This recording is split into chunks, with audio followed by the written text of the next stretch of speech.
دیدار نغمه با رهبر طالبان ملا هیبت الله آخوندزاده در قندهار حقیقت دارد؟ دلیل برگشت نغمه به افغانستان چی بوده است؟ افشای حقایق و رازهای پشت پرده سفر نغمه به افغانستان. نغمه آیا با واقعیت از همسر دومش در امریکا جدا شده است؟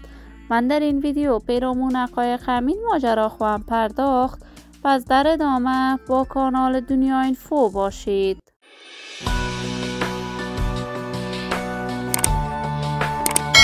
سلام و سلامتی ایام و کامتان باد. شما را خوش آمدید میگم به یکی دیگر از ویدیوهای جذاب کانال دنیا اینفو.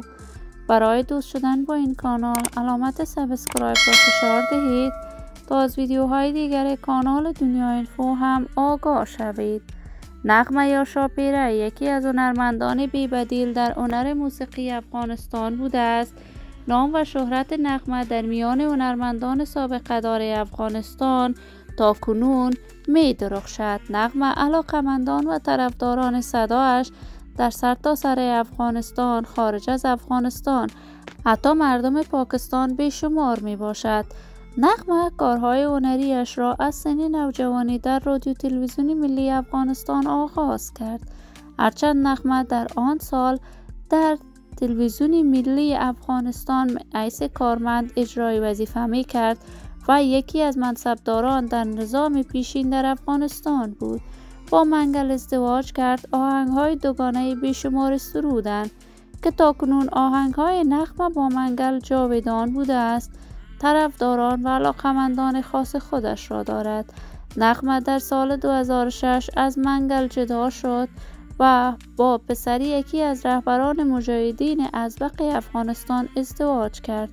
اکنون نغمه با خانواده‌اش در امریکا زندگی می کند. چند روز قبل تصاویر نغمه در صفحات مجازی دست به دست می شود که گویا به افغانستان آمده است. تمام این شایعات دروغ می باشد. نغمه در کشور امریکا است و این مدت دیری می شود دیگر برنامه هنری برای دوستداران و طرفداران صدایش برگزار نکرده است.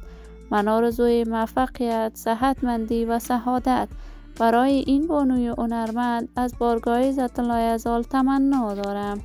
عزیزان و همراهان خوبم، شما هم نظریاتتان را در بخش کامنت با من شریک بسازید. اگر تا هنوز عضو کانال دنیا اینفو نشدید، پس برای عضویت با این کانال علامت سابسکرایب را فشار دهید. صحت و سلامتی برای شما نازنینان از بارگاه عزت الله عزال تمنا دارم.